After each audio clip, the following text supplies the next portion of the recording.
Hello. Hi, Michael. How are you? Nice to meet you. Nice to meet you. My what's that thingy that you're on with the video? That's out. Oh, I that's fine. We're doing a podcast anyway, aren't yeah. we? Yeah. Um on Friday my monitor broke and I had to bring a monitor home from the office. So, No worries at all. how are things there? Everybody survived the lunar eclipse? I know. I saw the moon yesterday and it was spectacular. It was still daylight, but it was just white and big and low. And I'm definitely feeling something, but Yeah. I Yeah. think we're okay. Yeah, it's we're gonna see a big red moon tonight supposedly, so hopefully, all things are well. I thought people were a little squirrely this week in the Yeah. office, coming in with these odd manifestations, but it's all good. Yes, no, I'm hoping it's all going to go in a good way for me this week. I had it in my diary. It was called Blood Moon or Blue Moon. Yes, blood moon. Um, Yes. yeah. So I'm just channeling all the positive aspects of that without trying to become a crazy woman. Absolutely. Do you have any questions, any concerns, any thoughts before we start? So I've done a podcast before, and if I'm correct, we stick to sort of these questions and we just chin wag and you just talk to me. Is that right? Exactly. Yep. Just a conversation, me and you hanging out, talking. I say, because I'm a big baseball fan, it's kind of like I'm pitching batting practice to you. I'm just lobbing them in there, and you're hitting them over the fence. So Yeah. I guess it would be cricket for you. Yeah, no, great. I'm so honored that you asked me to do this with you. So thank you. I'm so excited. You've got a great story. I mean, this is remarkable, and you haven't even told the whole story to me, but it just is brilliant, Yeah. and I'm really looking forward to it. And our background obviously is as chiropractors, and we had this brilliant idea of doing a online summit, and we had truly no idea what we were doing. And we cold called all these folks, and from there it's kind of taken on, like yourself, a second and third business for us. And it's been a heck of a ride, so it's really exciting. And our hope is to get your name out there so that we can have you on the summit, and then you get so busy that you're cursing us because um, Yeah. you're so well known. But this is how this works, and this is what we want to do. And I thought you were perfect for it. Oh, thank you. Thank you so much. Oh, you're And so welcome. I'm so excited. I love what you guys do. I started to receive your emails and oh, that's right. One day, I just randomly just emailed you and that's what I do. I'm like, hey, I really love what you're doing. And then I think I shot you some of my stuff and Yes, that's how it all started, didn't it? yes, that is how it all started, which is awesome. And it's very organic in nature, and that's what we really like about it. Yeah. And it's really neat. Like most of the folks that we've spoken to, that we look up to and have mentored us, have been so gracious to share. And it really, it really reinforces your thoughts of, people doing other things to help humanity, which is really Yeah. cool. Well, I'm in. I'm in. So, Um, all right. yeah. So I'm going to do the intro to start. Yep. Um, and then the first question is, tell us your story. Tell us about your diagnosis of MS and how it led to paralysis. And Yep. we're just going to go through this, nice, easy peasy, and no big deal. Great. Okay, you ready? I'm ready, spaghetti. Okay. All right. We've been recording. I'll edit after we're done. All good. All right. Hey, everybody. Welcome back to the Beyond Your Wildest Genes podcast. I'm your co-host, Dr. Michael Acanfora, and today we have a special treat. We have Miss Amanda Campbell from Melbourne, Australia. Now, by the age of 35, Amanda had experienced more than most people do in a lifetime. In 2004, at the age of 24, she was diagnosed with MS, and in 2009 suffered a major attack that left her paralyzed. At that time, she was given only a 50% chance of ever walking again. Unprepared to accept this as her fate, within 6 weeks she stunned her doctors by not only walking but running. This prompted her to swap a fast-paced career in fashion to go back to school and study and research how she achieved such a rapid recovery. She went back to school to study for a Diploma in Sports Kinesiology, which is a practice akin to physical psychology, which endeavors to unravel the connection between our mind and our body utilizing TCM techniques, which she'll talk about. As accredited sports kinesiologist, working in her own practice, which a great name, Bend Like Bamboo, Amanda now spends her days helping a wide range of people recover their health and rebuild their lives. Core to everything Amanda does, it is improving the health and well-being of as many Australians as possible. As part of this, she's embarking on a new business venture called Nourissh, and that's with two S's, to deliver delicious, feel-good, whole food meals to people who are keen to improve the quality of what they eat. Where Bend Like Bamboo aims to improve people's mental health, Nourissh is squarely focused on giving people a convenient, delicious way to improve their physical health. Amanda strongly believes that by eating the right food and working on their emotional well-being, we can then give our bodies the right environment it needs to repair and thrive. This is what she believes gave her the best chance of recovery to living a happy, fulfilling life. Amanda, that is a mouthful. How are you today? That was a wonderful introduction. Thank you so much, Michael. So tell us your story. This is absolutely amazing. Tell us your story. Tell us about your diagnosis of MS and how this led to paralysis. Thank you. I'd love to tell you my story. Yeah, so as you said, in 2004, that's where it all started, and I was 24 years old, living life to its fullest in the fashion industry, just being 24, and I was diagnosed with MS. And 5 years later, it led to quite a large attack that paralyzed the entire left-hand side of my body. So my face, my neck, my arm, my hand, my leg, my hips, and I couldn't walk, I couldn't feed myself, I couldn't wash myself. They all became very difficult tasks, and I was faced with the prospect of never walking again.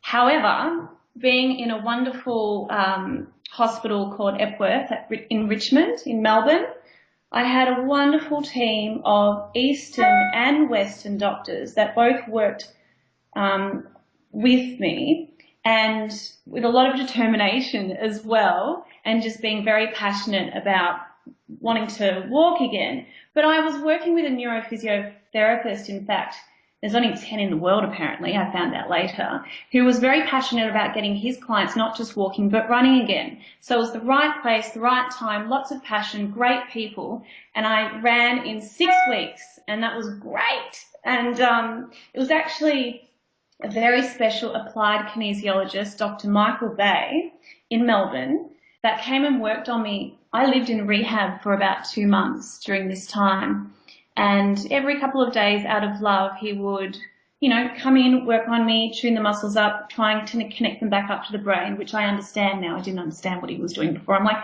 my arms are up and you're pushing my leg this way, and what are you doing? But I was very lucky because I would then go the next morning to physio, and I was, we had a session in the morning, in the afternoon, and in the evening 3 times a day, 5 times a week. And they would say, "Oh, what did you do last night? You're 20% better." I was like, "Oh, I had some kinesiology."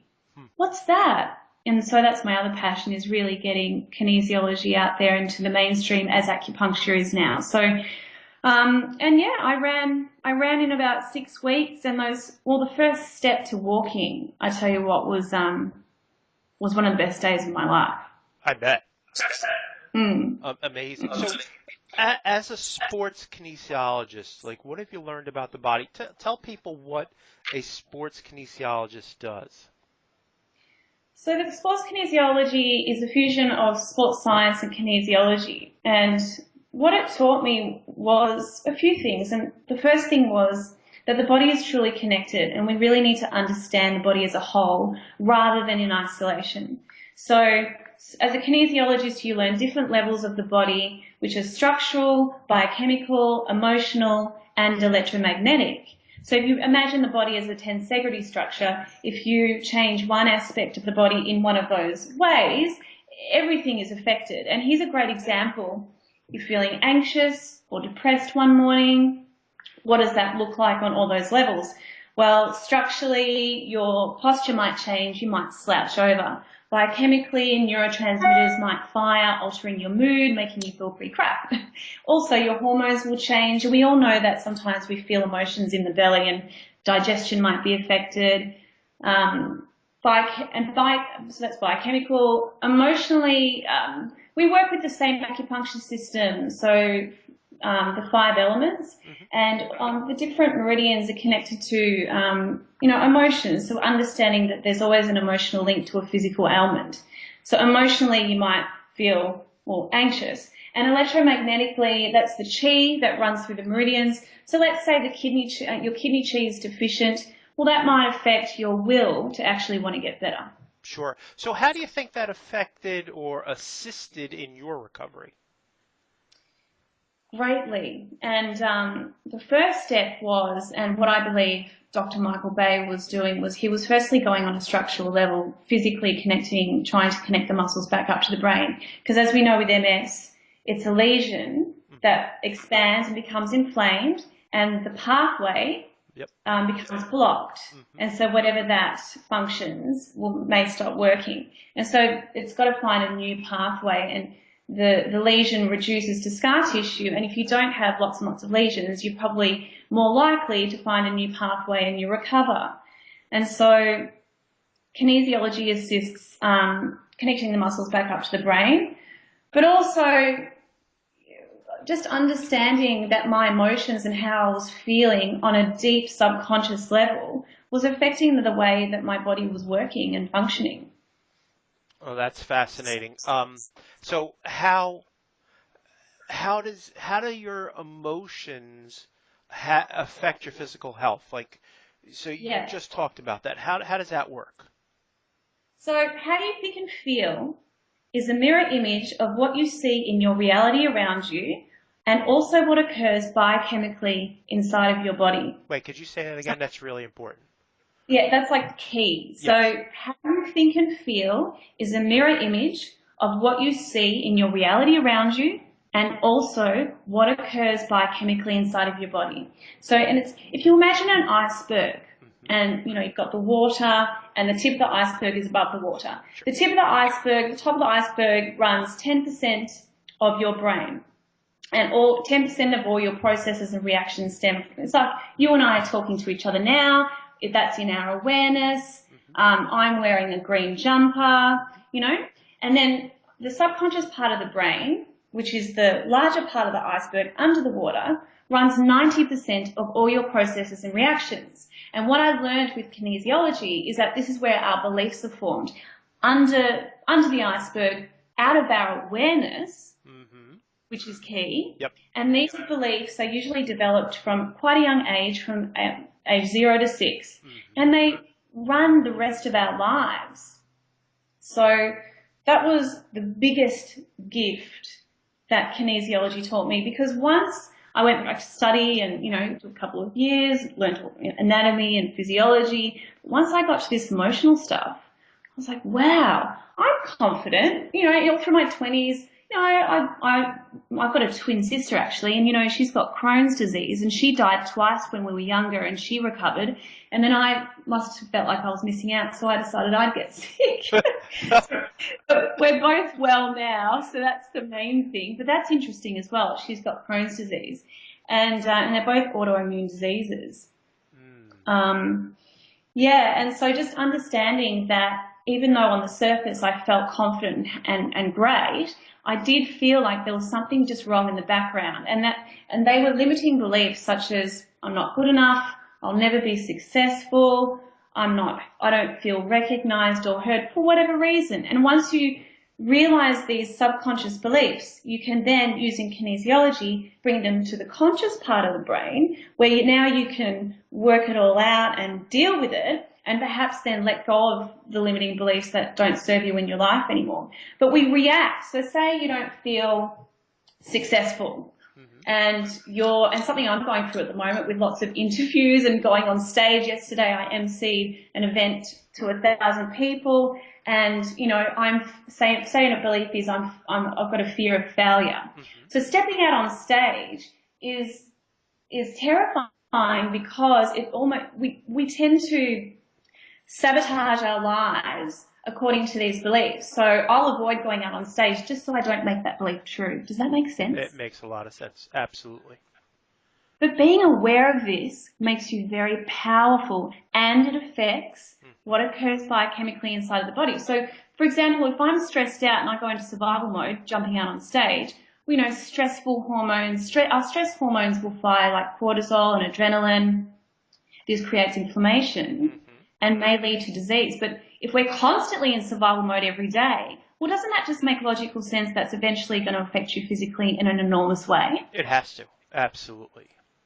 Yes. And I didn't realize that's what I was doing throughout my whole 20s, my whole life, really. Yep. And, it's still there and it still happens now, but I'm aware and I know how to get my body back into safe mode, the opposite of survival mode, and then calm down the system, activate the parasympathetic nervous system, and then putting the body back into balance. Because you know what? It is all about giving your body the right environment it needs to repair and thrive. And that's eating the right food, having great digestion, great gut health. But it's not just that. It is also about how you think and feel consciously and subconsciously. Brilliant. So you're seeing clients in your private practice for a few years now, correct? Yes. So tell me, what's a common pattern that you see that leads to this emotional and physical decline in health? That's a really good question. My clinic's booked out till February next year, and I'm so grateful for that. I've seen hundreds of clients now, and I've been practicing for a few years now, and I have noticed a pattern. Yep. And there's two main things. Being disconnected. So you've got your mind and you've got your body and you've got your spirit. And technically, in human form, the mind and the body, it can't escape. It's here. But the spirit, and this is a very Chinese medicine talk, the spirit can absolutely go, I'm out. I'm out of here. I didn't sign up for this. This is awful. And that's a misalignment in the mind, body and spirit, and you don't feel guided, you don't feel connected. It's not safe to actually feel in your body anymore. And we're taught, to ignore these feelings when we don't feel good or we don't feel, we feel unhappy. And so when you realign and you do kinesiology, and kinesiology is very much about identifying all these things we've just spoken about, but inevitably when you balance the body, it's almost like the soul feels safe to come back in, and the mind, body and spirit are connected, and you can feel again and you feel more guided, and then you listen to your intuition, and the body just goes back into balance. The second thing is we don't understand our value. And neither did I until now that I'm in my 30s. We don't, there's the middle element, which is lung and large intestine in kinesiology. And, when you're in balance in the middle element, you've got fantastic self-esteem, you're quite receptive, you won't feel the need to attach to things. But there's certain emotions that might block you in the middle element, and they are grief, guilt, longing, and not letting go. So if you take large intestine as an example, what's its job as an organ? And that's how we look at the body as kinesiologists. Structurally, its job is to let go of impurities that the body doesn't need anymore. But emotionally, you need to look at what's going on there as well. What beliefs you are holding on to that don't serve you anymore. And then once you can let go of these limiting or negative beliefs, you can really recognize your value. That is fascinating. Could could you go a little deeper into that? Give me some examples. I know you talked about yourself, but give me some examples that you see in the clinic with that. Oh, it's just fascinating how if it's an emotional issue, if it's a structural issue, if someone comes in with digestion or a biochemical issue, it's just amazing how the pattern, it always stems down to understanding your value. And what's going to stop that is what you truly believe about yourself. And the clients freak out, they lie down, and I challenge things like I'm enough, I'm valued, I'm valuable, I'm important, I'm seen, I'm heard, I'm beautiful, I'm successful, it is safe to let go of control. And it is amazing how, no matter if you're a big, strong man or a really successful, career woman or a sports athlete, it's always challenged. And it's so interesting that no matter what's going on in your life, sometimes you can be doing really well and you still don't feel successful. Mm-hmm.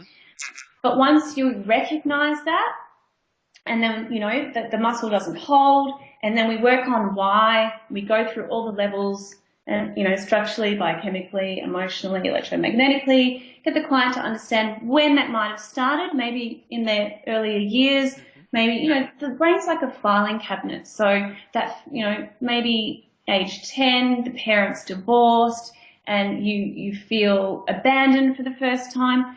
And if you haven't processed that information and let it go, or just understood it and processed it really, then later on in your life they become triggers. And if you feel abandoned again, it will absolutely unravel you, rather than, recognizing that emotion in the moment and saying, oh, yep, I've felt that before, and letting it go.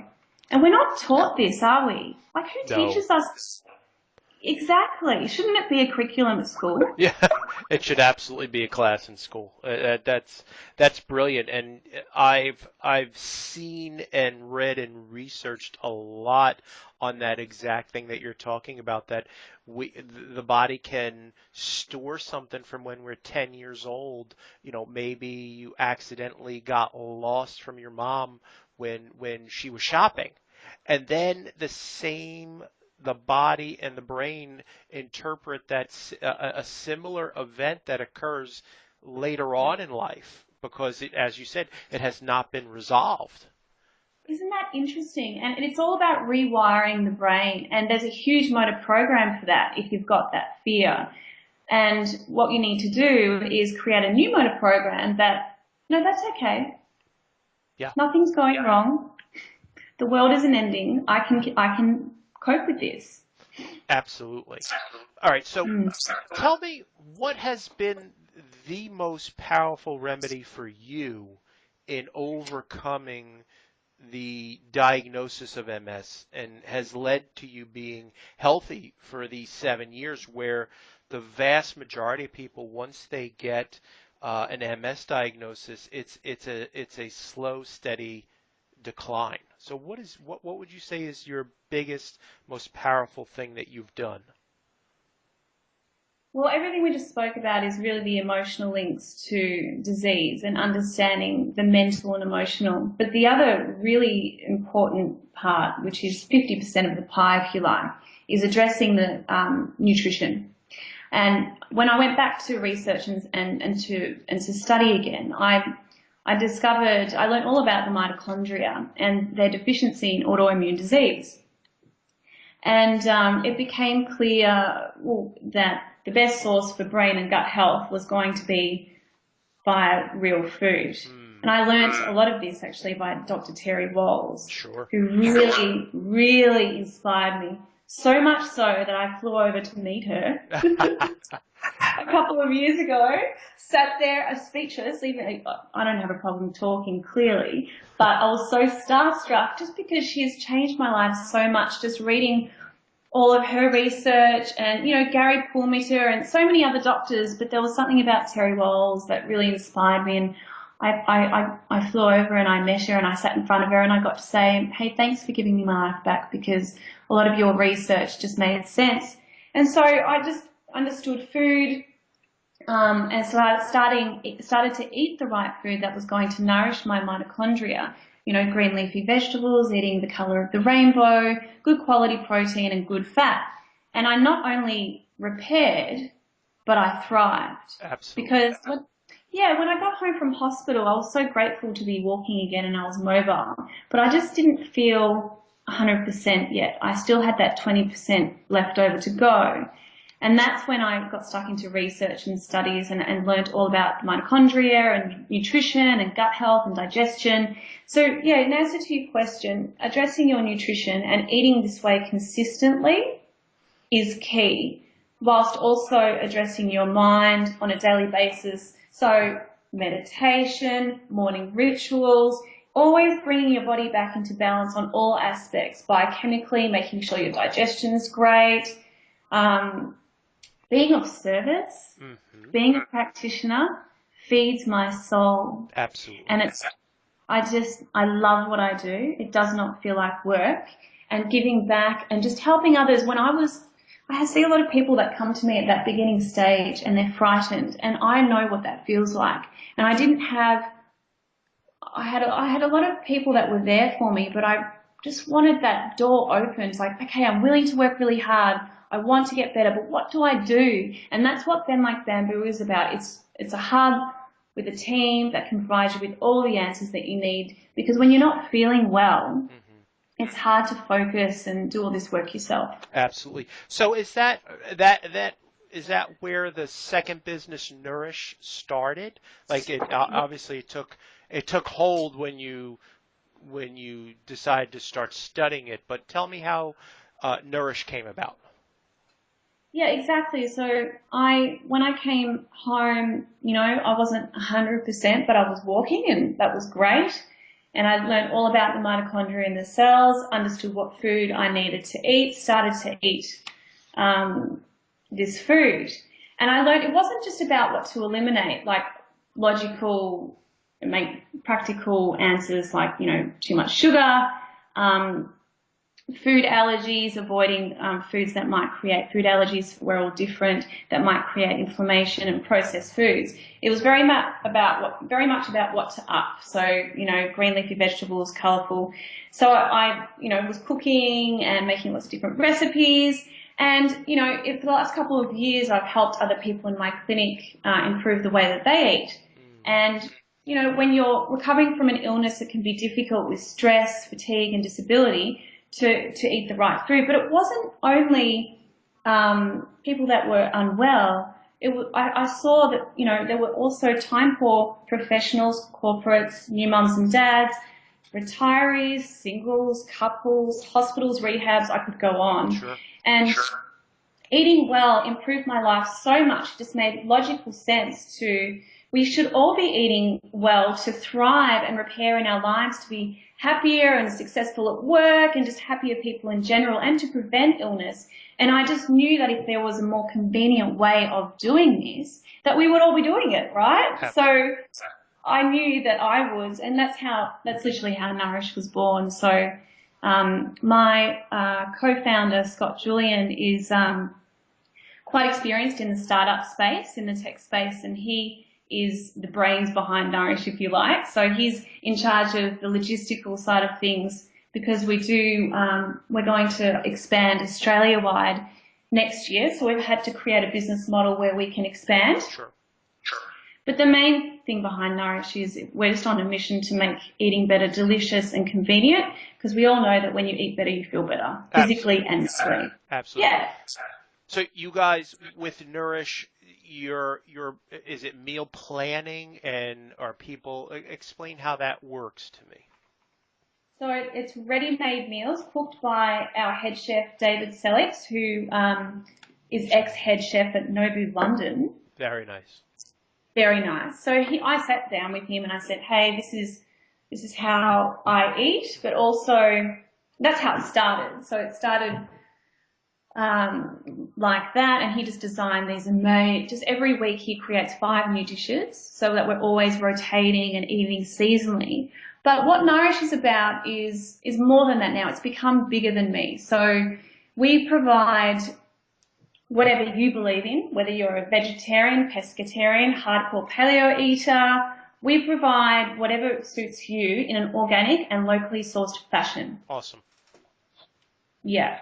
Because I don't want to tell people how to eat, because the way I ate 6 years ago was a little bit different to the way I ate 3 years ago, and I've had to fine tune it now, and we're all different and our bodies continually change, but eating quality, ethically sourced, local and organic ingredients is really the common denominator, isn't it? Yes. Yes. Absolutely. That is a wonderful undertaking.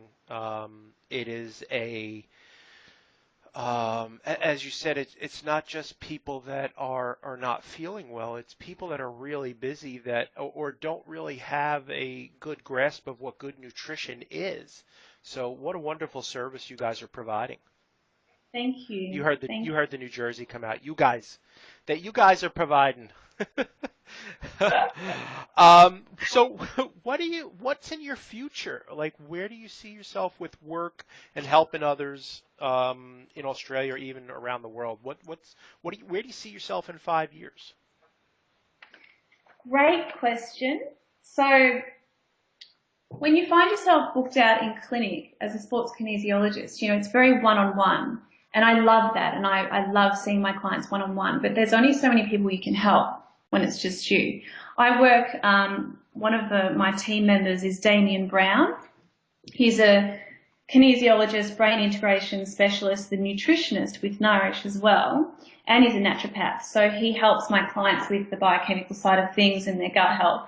But he and I would like to work together on a larger scale helping more people. So perhaps as we launch Nourissh over the country, perhaps I'm also a motivational speaker and, tell people about my story, motivate them, inspire them and educate them, and perhaps utilising those skills to be able to help people on a larger scale. And then, the food will be launched as well at the same time. Somehow trying to marry up Bend Like Bamboo with Nourissh, I guess. Sure. Because it's all part of the pie. Why I researched all that rapid recovery. It was all that rapid recovery. Why do really sick people all of a sudden get better?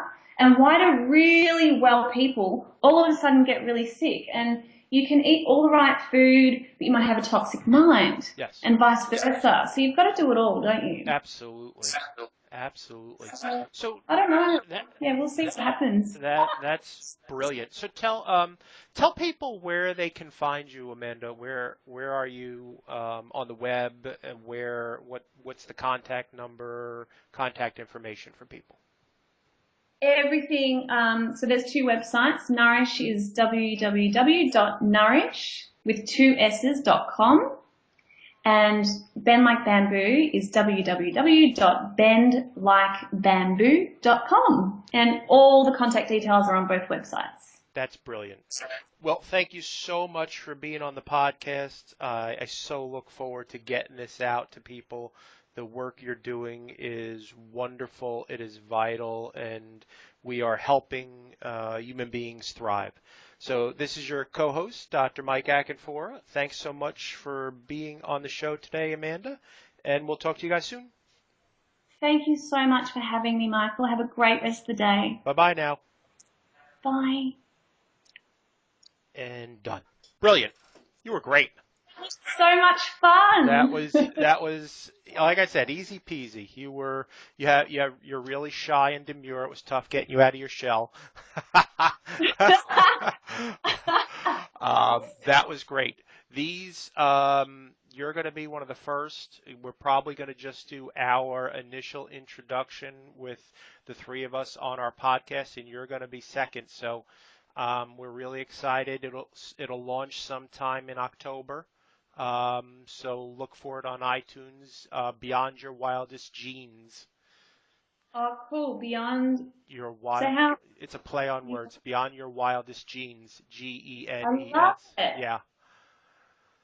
I love all this stuff. Like, it's hard to talk to everybody about your genes, and all the rapid recovery research was all about, you can change your genes. And because I don't have 20 years experience of science, it's hard to talk about that, isn't it? It really Without, is. It really is. And the interesting thing, the name of our company is the Center for Epigenetic Expression, and we literally have geneticists contacting us. We're like, no, no, no, no, we don't need to talk about that part of it. We want to talk about the changing yeah, of the genes and on a yeah, global level. And that's what's really neat, and what we're seeing is like-minded people coming together and really teaching people. It's funny that you said, and I'm paraphrasing it, but our mission is to educate, empower, and inspire our community to allow for the active unfoldment of human potential.